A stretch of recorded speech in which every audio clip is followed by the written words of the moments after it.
¿Qué tal? Buenas tardes a todos y a todas. Mi nombre es Gustavo Domínguez, trabajo como investigador en desarrollo de aplicaciones web. Unas de mis funciones son el procesamiento de imágenes satelitales y actualización del Atlas Nacional de Riesgos. En general todo lo referente a esta herramienta. Bueno, el tema que les voy a presentar es cómo el Atlas Nacional de Riesgos nos sirve como una herramienta para la gestión integral de riesgos. Permítanme, voy a poner la presentación.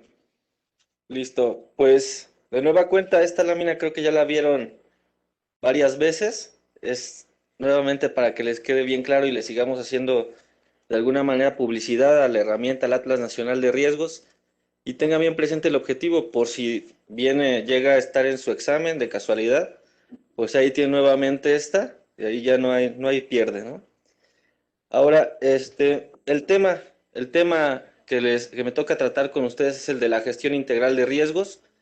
Y si vamos a la definición de la gestión integral de riesgos, tenemos que se refiere a un proceso de planificación, participación, intervención y toma de decisiones y políticas de desarrollo sustentable que va orientado a diferentes vertientes, ¿no? Entonces, ¿cuál es el objetivo? Incorporar la gestión integral del riesgo a las políticas públicas, tanto a nivel, en todos los sectores, tanto a nivel de gobierno, desde nivel federal, estatal, municipal, y claro, llegar a nivel de comunidad, involucrar a la sociedad, a la comunidad a manera de que participe y sea parte de esta gestión integral del riesgo. Para esto tenemos que conocer causas de fondo que genera el riesgo y tener presente que el objetivo, pues como bien lo dice gestión integral de riesgo, el objetivo de estudio de esto, el de análisis es el riesgo. Y ya ustedes recordarán las variables que involucran al riesgo, peligro, vulnerabilidad y la exposición. Entonces con esto nosotros tenemos que conocer las causas de fondo que genera un riesgo, la reducción, previsión y control permanente del riesgo de desastres, poder revertir el proceso de construcción social de los riesgos y fortalecer las capacidades de resiliencia del gobierno y la sociedad. Para esto nosotros requerimos enfoques multidisciplinarios en los que se involucre tanto el gobierno, como se los mencioné, y la sociedad principalmente, que esta va a ser siempre como nuestro equipo de avanzadas, ¿no? Nosotros en el Atlas, por ejemplo, manejamos información a diferentes escalas. Sin embargo, con los tiempos de actualización, el nivel de detalle que tenemos en las capas de información, en ocasiones no es posible conocer o tener información que tienen de mano los pobladores, las comunidades, situaciones que están ocurriendo que aún no se actualizan dentro de un sistema. Es decir, es la importancia de involucrar a la comunidad en la gestión integral de riesgos. Para empezar, lo que mencionaban hace un momento, un tipo de mapeo comunitario, una cartografía comunitaria que se haga en conjunto entre gobierno y población para trabajar en conjunto para gestionar los riesgos y con esto disminuir el riesgo y los peligros, ¿no? Entonces, aquí tenemos una imagen que es del mismo lugar, simplemente está partido por la mitad. De un lado tenemos ahí como puede estar cierta población viviendo en armonía con nuestro entorno, con el medio ambiente, donde pasa un río limpio, bonito, árboles verdes. Del otro lado tenemos todo lo contrario, tenemos ahí un incendio, vemos ahí una zona como de deslaves, vemos como en la parte donde está ubicada la población ya tenemos inundaciones. Ahí tenemos ya presente un desastre, la imagen de un desastre, y del otro lado la imagen de lo ideal que sería, como sería la convivencia en armonía con nuestro entorno. Entonces, hacer conciencia que pues los fenómenos perturbadores van a estar presentes y han estado presentes a lo largo del tiempo. No es que aumenten la frecuencia ni nada, simplemente que nosotros estamos cada vez más expuestos a este tipo de fenómenos y como somos cada vez más y la forma en la que nos vamos desarrollando como sociedad, esto genera que haya cada vez mayores consecuencias, principalmente económicas y lamentablemente también pérdidas de vidas humanas en ocasiones. Lo que les mencionaba, de que los desastres no son naturales, son en muchas ocasiones socialmente construidos. Tenemos aquí otra imagen del lado derecho, muy significativa. Ahí tiene una pregunta, dice, ¿el catástrofe es natural? Tenemos en la parte de arriba un cerro lleno de árboles y una casita. Ahora ahí vemos que hay como cierta armonía, no tenemos, si impacta, digamos, una lluvia, pues tenemos la ventaja de que al tener mayor cantidad de árboles, hay una mayor absorción de agua en esta parte, así evita que llegue a afectar a la parte de la vivienda. Tenemos el cerro completo, no tenemos esa parte de erosión, lo protege la naturaleza. Después vamos bajando de nivel. Ahora ya no hay una, hay tres casas. ¿Qué pasa? Que para construir esas tres casas, como se ve en la imagen, entiendo que tal vez talamos todos los árboles de un lado y para construir las casas, ¿no? Para empezar a desarrollarnos como generar una comunidad ahí. ¿Qué pasa después? Que llega la lluvia, no tiene árboles, no hay la absorción necesaria, el agua empieza a generar erosión en el terreno y ahora sí empieza a generarse un desastre y luego nosotros ahí hasta abajo, no sé si alcancen a ver por el tamaño de las letras, pero dice, ¿qué le hicimos para que nos trates así, no? ¿Qué te hicimos para que nos trates así? Empezamos a preguntarnos como si fueran cosas ajenas a nosotros, cuando en muchas ocasiones somos nosotros los que estamos generando este riesgo y este peligro latente. Ya vemos que casi casi nos acabamos en esta imagen, medio cerro, los árboles y pues adiós a las casas, ¿no? La idea es tratar de estar en armonía con nuestro entorno, dañar lo menos posible y pues ser conscientes de que tenemos que tener un cuidado de nuestros recursos naturales y pues en muchas ocasiones esto es derivado del diferente tipo de modelos de crecimiento económico, de la misma manera puede ser cultural. Por ejemplo, en México, pues a lo largo de la historia tal vez hay asentamientos que empiezan a crecer, que no tienen una planeación territorial, que empiezan como a adaptarse y a generar servicios.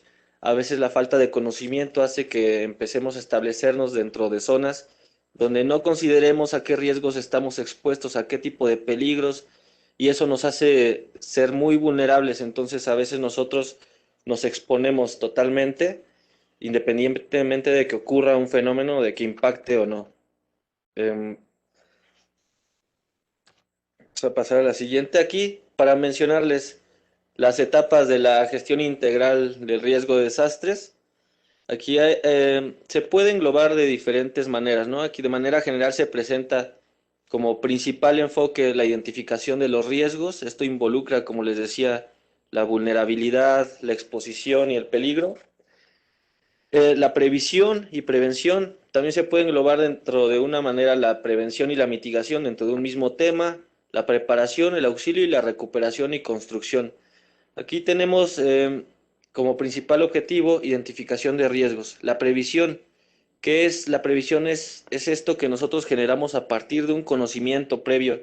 Nosotros generamos una visión, preveemos lo que puede pasar o lo que está pasando, generamos un conocimiento. Y con este conocimiento viene a derivar a la parte de la prevención. Es qué vamos a hacer nosotros con ese conocimiento, con esa previsualización de las cosas que tenemos para tener medidas preventivas, ¿no? ¿Cómo vamos a aplicar medidas de prevención o mitigación? ¿Cómo vamos a hacer que de alguna manera, identificando los riesgos y todas sus variables, podamos disminuir el peligro y el riesgo al que estamos expuestos todos? Viene la parte de la preparación. Esto es de manera muy general. La preparación a partir de las estrategias aplicadas para de una manera a la hora de que llegue alguna emergencia y tengamos que hacer operaciones de auxilio, brigadas de auxilio y recuperación y construcción, pues tengamos mayor capacidad de respuesta ya basada en una experiencia, que es la que después de que nos impacte un evento, nosotros vamos a ir recabando experiencias para que la próxima vez cuando se vuelva a repetir el ciclo, cuando vuelva a impactar un fenómeno del mismo tipo o de otro tipo, ya tengamos una experiencia que vamos a meter dentro de las siguientes etapas otra vez en la previsión. Ya vamos a tener nueva perspectiva porque ya vivimos cierto tipo de daño o percance. Entonces, esto tiene como objetivo siempre lograr entornos más seguros y resilientes, esa capacidad que deberemos de tener siempre de recuperarnos ante las adversidades. Ahora, el tema es el Atlas Nacional de Riesgos como herramienta para la gestión integral del riesgo. ¿Qué podemos hacer? ¿Qué preguntas podemos responder? Algunas de estas que podemos responder a través de esta plataforma del Atlas Nacional de Riesgos. Aquí dice, ¿cuáles y cuántas obras civiles se pueden llevar a cabo para mitigar un peligro y reducir el riesgo? Yo le agregaría no solo cuáles y cuántas obras civiles se pueden llevar a cabo, sino dónde las vamos a ubicar. Esto ya es a través de la herramienta del Atlas Nacional de Riesgos. Ya vieron algunos de los aplicativos con los que contamos que pueden identificar cierta zona, el peligro al que está expuesto. Entonces, si nosotros tenemos ese conocimiento, ya esa previsión, podemos aplicar estas medidas ya de reconstrucción, donde nosotros no volvamos a reconstruir el riesgo o el peligro, sino que identificamos bien las zonas donde sí es viable generar estas obras y donde sería una mala inversión, digamos que más que inversión sería generar otro riesgo. ¿Qué medidas no estructurales pueden llevarse a cabo para prevenir un desastre? ¿Qué medidas no estructurales?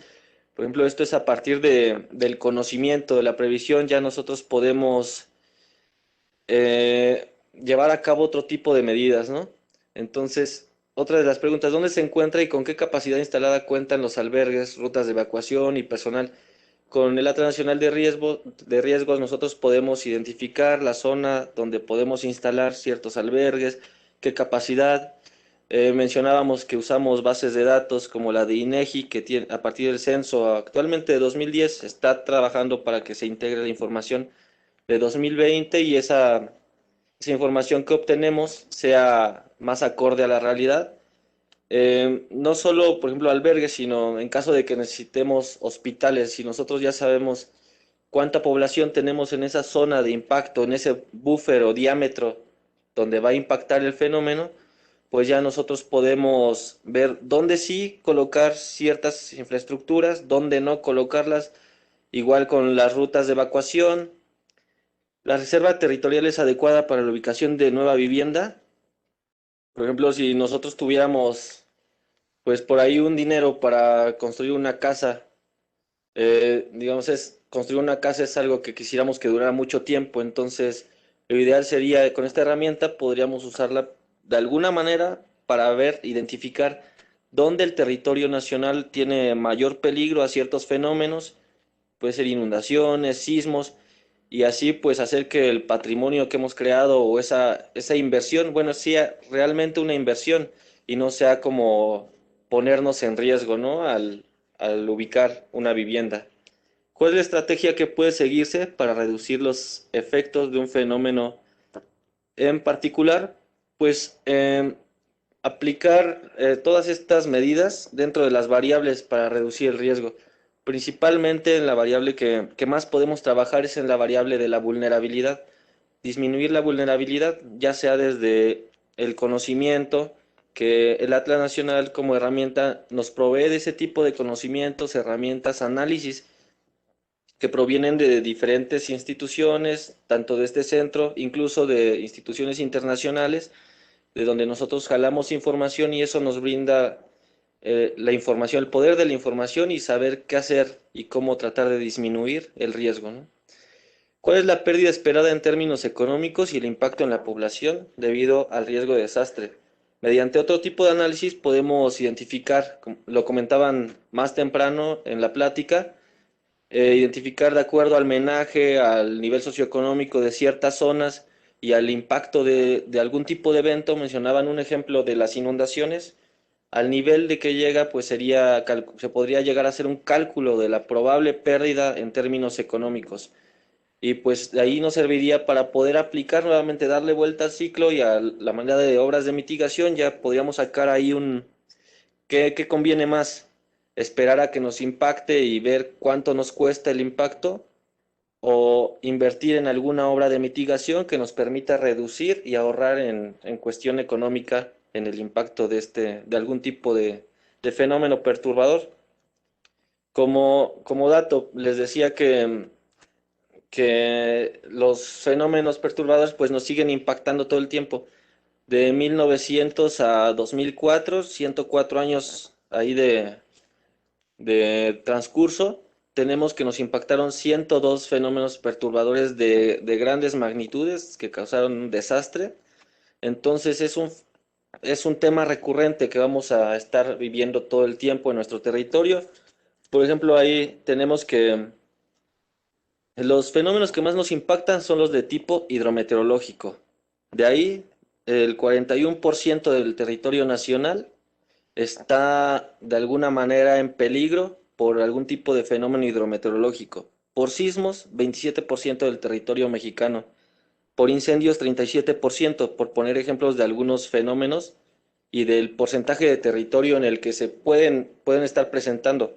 En el caso de inundaciones, hay inundaciones y sismos. Actualmente hay 31 millones de personas para cada uno de estos fenómenos que pueden estar en peligro por este tipo de actividades, ¿no? Entonces, veamos el porcentaje tan grande y los fenómenos tan diversos que nos impactan en el territorio. La idea de esto es siempre disminuir los costos económicos, reducir las pérdidas esperadas en términos económicos y también, lo más importante, pues disminuir la cantidad de vidas que se pierdan. Eso es algo negativo, es que cada vez se pierde más dinero porque estamos más expuestos, hay más población, hay más servicios, más infraestructura expuesta. Y la buena noticia es que a pesar de que hay mayor pérdida económica, cada vez hay menor cantidad de pérdidas humanas. Aproximadamente, actualmente, 180, alrededor de 180 pérdidas humanas por año, ¿no? Entonces vamos a pasar a la siguiente lámina. ¿Quiénes usan esta herramienta del Atlas Nacional de Riesgos? O más bien, ¿a quién está dirigida? Está dirigida a gobiernos tanto municipal como estatal y federal, al sector académico, protección civil estatal y municipal, organizaciones de la sociedad civil, iniciativas privadas y ciudadanos.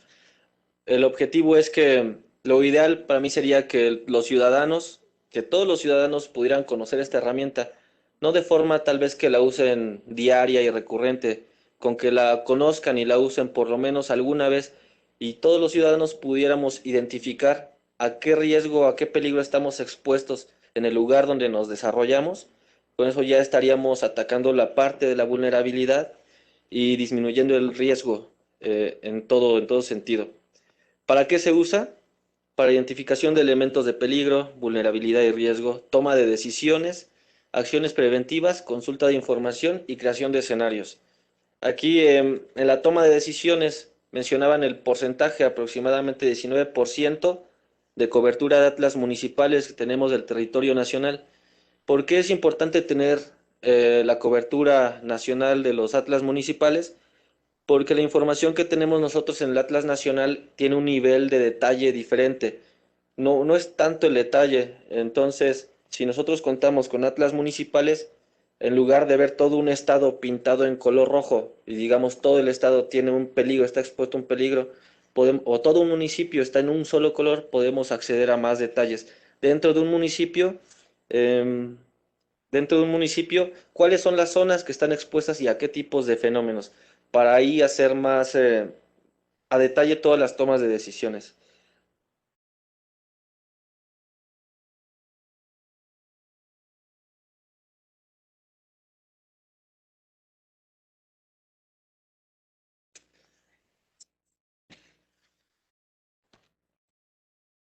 Ahora, vamos a ver, a pasar a la parte de, de mencionar los ejemplos que tenemos en el Atlas Nacional de Riesgos para aplicarlos dentro de la gestión integral de riesgos.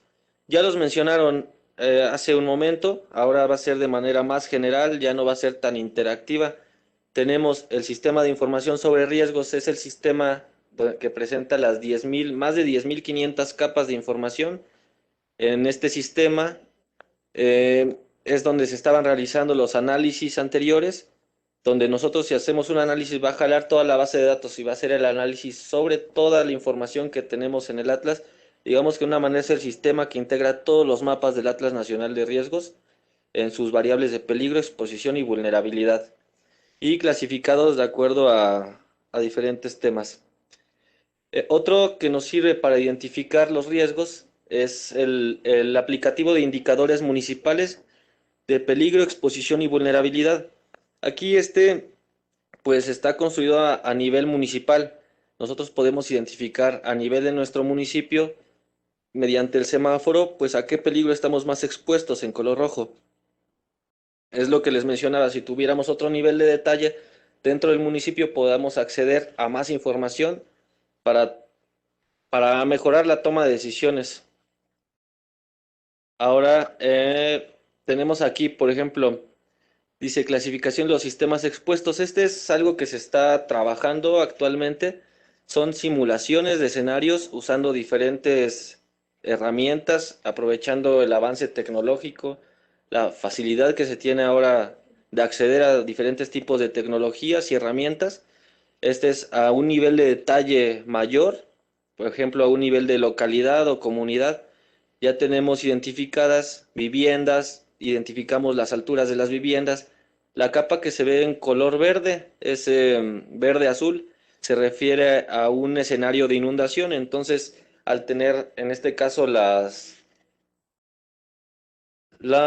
em, las viviendas y la altura a las que se encuentran, podemos identificar a qué altura estarían llegando con un escenario de este tipo y de acuerdo al nivel socioeconómico y al menaje que se tiene en esa zona, calcular una posible pérdida económica. Si vemos que esa pérdida es muy grande y vemos que es de alguna manera más barata aplicar una medida de mitigación, pues ahí podría aplicar para toma de decisiones.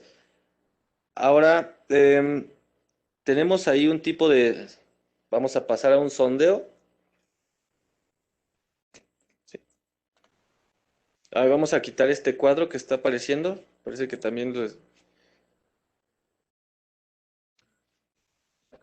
a ver tú. Listo, ahorita entonces está corriendo el sondeo. Si nos hacen favor de responder las preguntas, ahí tienen un tiempo aproximado de 8 o 9 minutos.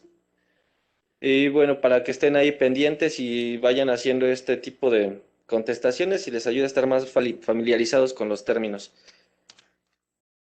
Ahora, en la parte de la previsión y la prevención. ¿Qué tipo de aplicaciones tenemos o de aplicativos dentro del Atlas Nacional de Riesgos? Ya mencionaban hace un momento, tenemos el aplicativo del monitoreo de fenómenos en tiempo real, que nos permite identificar tanto nubosidad, características de nubosidad, la dirección y velocidad del viento, trayectoria de ciclones tropicales, precipitaciones acumuladas y la actividad sísmica actual. De igual manera tenemos del lado izquierdo la actividad del Popocatépetl y toda esta información a detalle si nosotros queremos ingresar dentro del apartado particular del volcán. Eh, la intención también es migrar cada vez más hacia este tipo de aplicativos, aplicativos que manejen información en tiempo real o lo más aproximado a un tiempo real. En este caso es información que se descarga de de diferentes instituciones, de diferentes servidores, se jala a nuestro servidor y es como está corriendo, entonces solo es el tiempo en el que tarda en hacer ese movimiento, es el desfase que tiene con la información en tiempo real. La intención es migrar hasta ese tipo de aplicativos que nos permitan tener el monitoreo constante y en tiempo real de diferentes fenómenos. Ahora, una parte importante que es la difusión y la comunicación. En este caso, lo que estamos haciendo también es la difusión del Atlas Nacional de Riesgos como herramienta, ya que tal vez muchos no la conocían o muchos no la habían usado, la conocían pero no la habían utilizado, y algunos si la habían utilizado no sabían o el potencial o las cosas que se podían hacer a través de ella. Entonces, es una parte importante que se conozca, que se difunda esta herramienta. Otras de las actividades que hay en la plataforma, otras herramientas que hay en la plataforma son las infografías. Tenemos infografías que ya se encuentran, aparte de en español, tenemos ya en inglés infografías, también en 10 variantes de lenguas indígenas, algunas infografías, publicaciones en línea. Es decir, tenemos que empezar a hacer esta difusión de esta cultura de la prevención y de la gestión integral del riesgo. Es importante que todo esto se comunique a todas las generaciones de los más jóvenes, a las personas mayores. Sin embargo, sí creemos la importancia de que se haga en los niños y jóvenes de una manera más marcada, ya que van a ser ellos los que hereden el territorio y los que tengan que manejar todos los recursos naturales.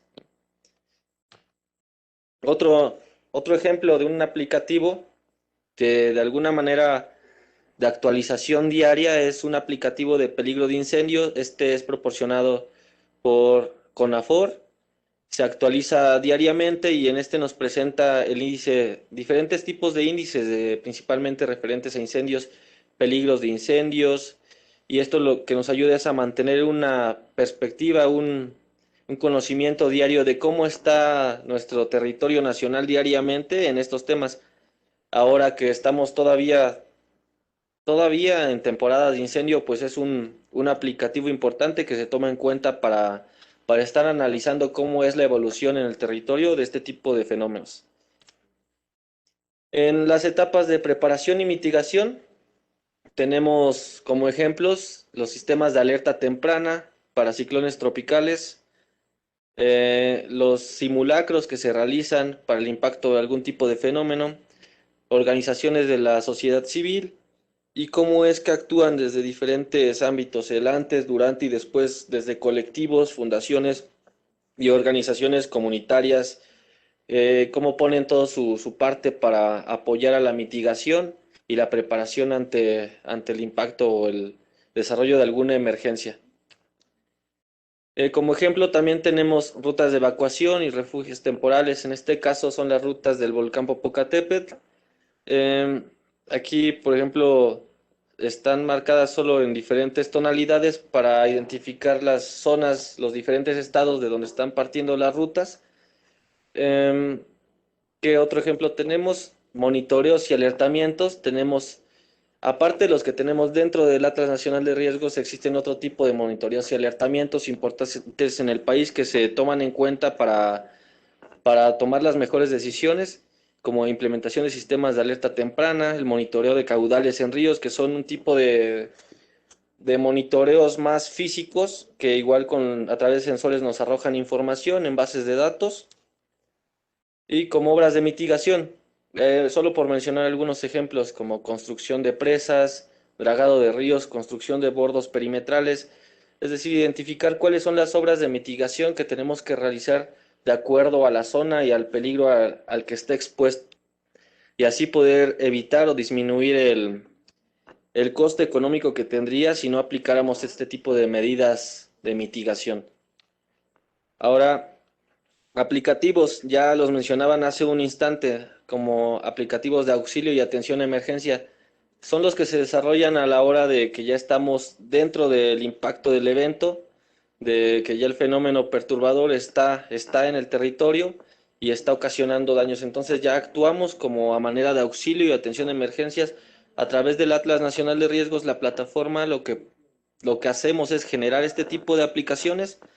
Ya mencionaban el de la emergencia por inundación en Tabasco, utilizando una herramienta importante como la Carta Internacional para Grandes Desastres, el seguimiento que se hizo al evento del sismo de 2019, del 19 de septiembre de 2017. Esto es para llevar información todo el tiempo, tenerla en línea y que la vayan tomando diariamente las personas que van a estar actuando en la emergencia, como por el huracán Odil.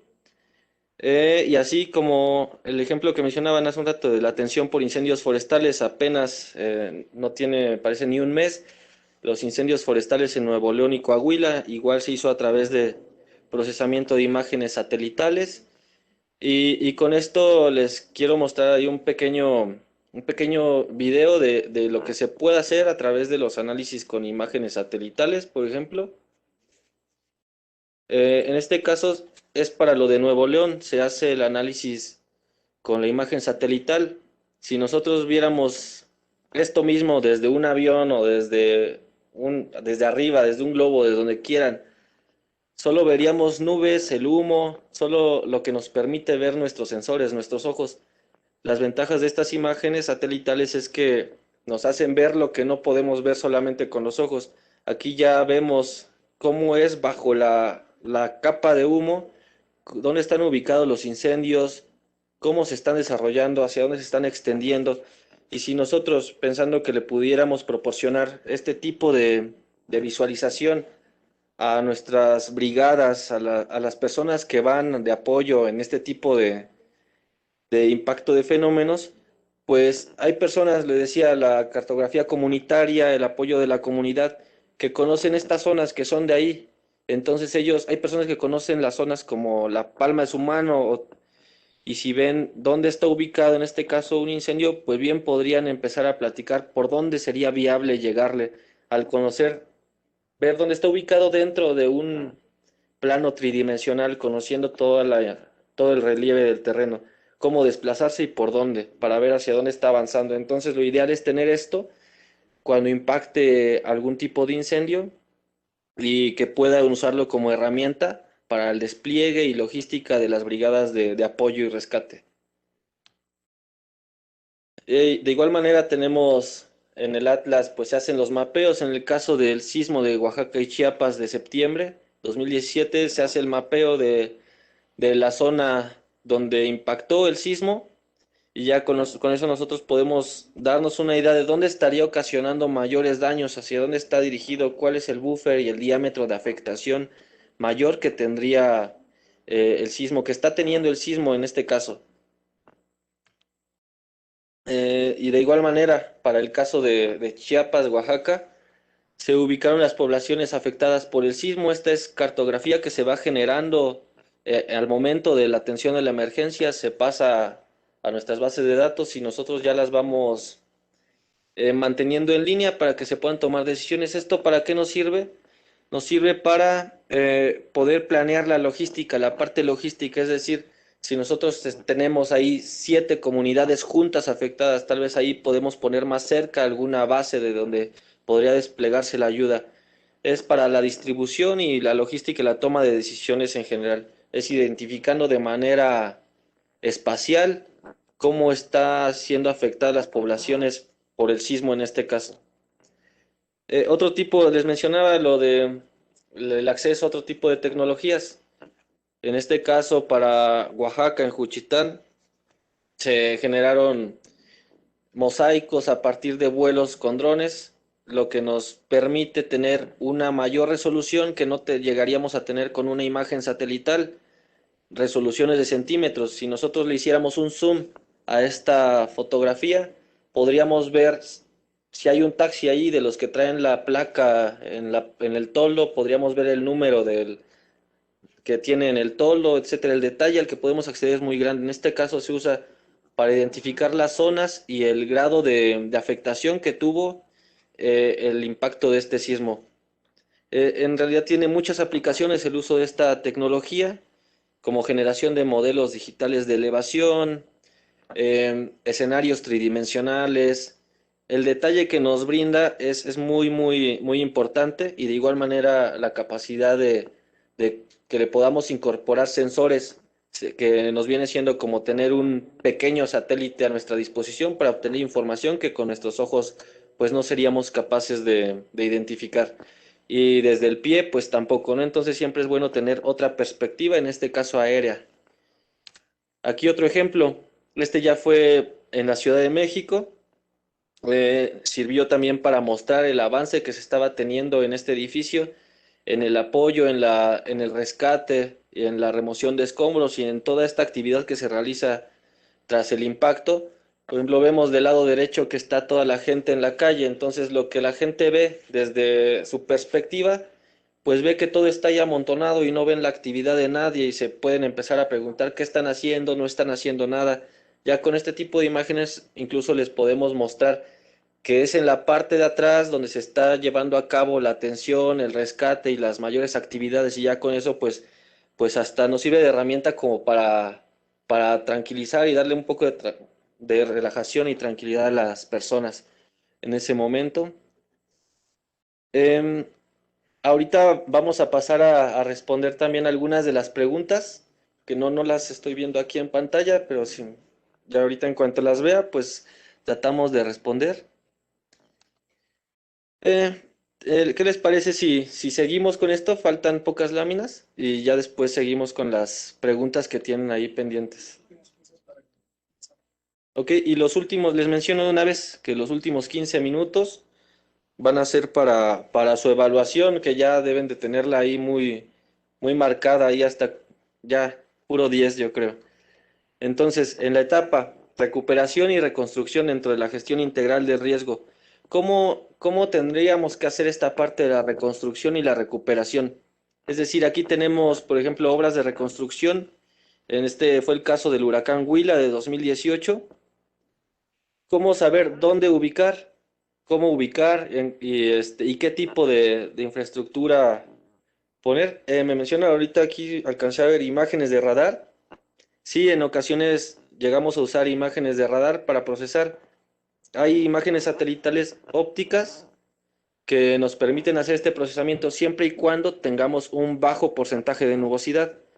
En caso de que la imagen no nos permita por el porcentaje de humedad, de nubosidad que puede ser al momento de impacto de un huracán, vamos a tener todo lleno de nubes, es cuando nosotros procesamos imágenes de radar, que al ser un sensor que no necesita energía del sol, sino que genera su propia energía, nos permite obtener información a través de las nubes, digamos, y también incluso de noche. Entonces sí, también, claro, cuando no es viable utilizar la información de imágenes ópticas satelitales o los drones, pasamos a las del radar.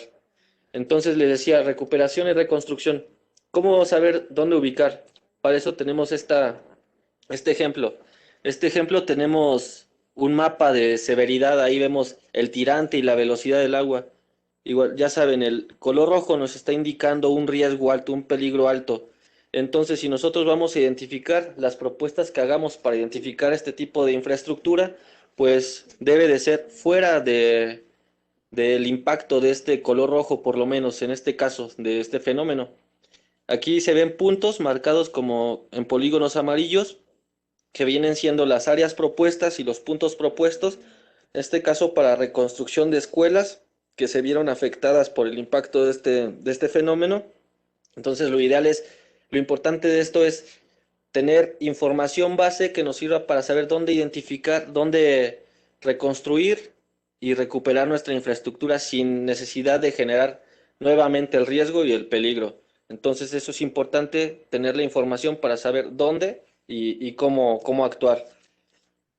Em, Ahora tenemos preguntas.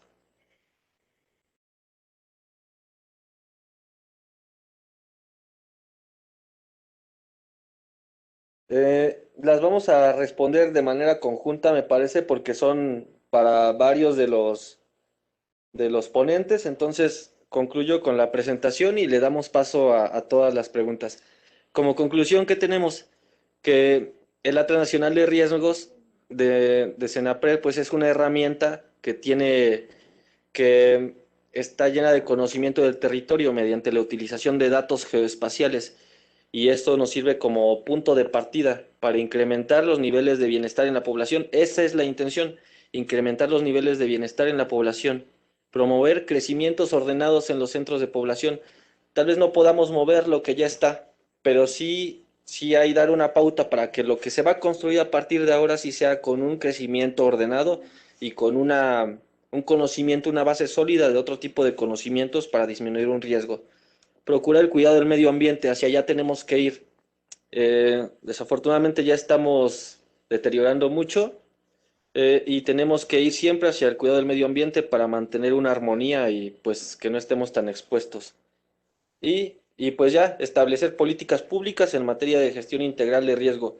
A quien le corresponde establecer estas políticas públicas y pues sí, aplicarlas de manera real, ¿no? Entonces, retos y perspectivas, seguir integrando información útil al Atlas Nacional de Riesgos, la importancia de que se integren los atlas municipales para tener mayor detalle y poder tomar mejores decisiones, consolidar el atlas como lo establece la Ley General de Protección Civil, como una herramienta fundamental que se utilice para planear y ordenación del territorio, tanto a nivel nacional, estatal y municipal. Reducir el riesgo de desastres a partir de la generación de políticas públicas, utilizando como herramienta el Atlas. Y no solo el Atlas, todas las demás herramientas e información, sino que el Atlas se ha utilizado también para esa parte. Asegurar el desarrollo de Atlas de riesgos, y la programación adecuada de recursos financieros y humanos, ¿no? La homologación, mencionaban cómo teníamos al principio los estados, la información, toda dispersa en diferentes proyecciones, sistemas de referencia. Entonces, importante la homologación de atlas estatales y municipales con el Atlas Nacional de Riesgos. Para esto, pues, recomendar siempre que se acerquen a Senapred para obtener el asesoramiento desde un principio y que desde un principio se mantenga esa homologación de información para que se puedan hacer análisis a todos los niveles y con todas nuestras bases de datos.